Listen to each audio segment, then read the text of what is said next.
You wanna press. Okay guys, on today's hobby tip, I'm going to be showing you how to make your spray cans last a lot longer. Now, most of us use the Citadel spray cans. I know a fair few people do use the, shut the door, all the heat out.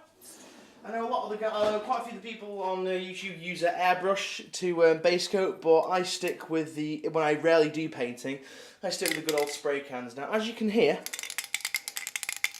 that's pretty empty. Now, most people would maybe try a bit with that and then would be like, no, buy a new can. There's still quite a lot left in there. And what we're going to do is we're going to actually make that can last probably another 2-3 models longer. Now, basically with a spray can, when you shake it, most of you guys will notice that the can actually, you can't see this, but I'm telling you, the can actually gets a lot colder. That's because the pressure change inside there. Now, with a cold can, you don't get an awful lot out of it. So what you want to do, this tap's been pre-run, so it's nice and warm. All we're going to do is we're just going to warm up the can ever so slightly, basically so it's warm to the touch, so that when we shake it, it doesn't get cold. Because what happens is, in there, the molecules actually expand, and you get a lot more bang for your buck, really, with spray cans.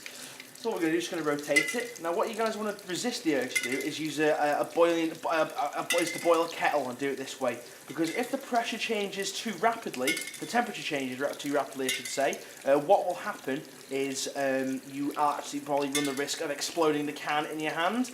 And number one, covering everywhere in whatever colour paint is in the can. Number two, blowing your fingers off. Number three, possible death. So we're going to do that. So that can is really hot to the touch now. We're going to shake it. And immediately the pressure starts dropping, and what happens is that can has gone cold again. So what we're going to do is we're going to heat it up a little bit more. Now you can do this on a radiator, but keep in mind using warm water is just a little bit quicker, and it also means you can regulate it a bit more. That can is very, very warm now, and even when I shake it, it still is warm, and the can has gone exceptionally tight. I can no longer flex that with my fingers at all. If you notice, listen to it as well. It actually sounds a little bit different. That's because the molecules inside have expanded, and we're going to get a lot more spray paint out of that. So that'll last you for quite a bit while longer.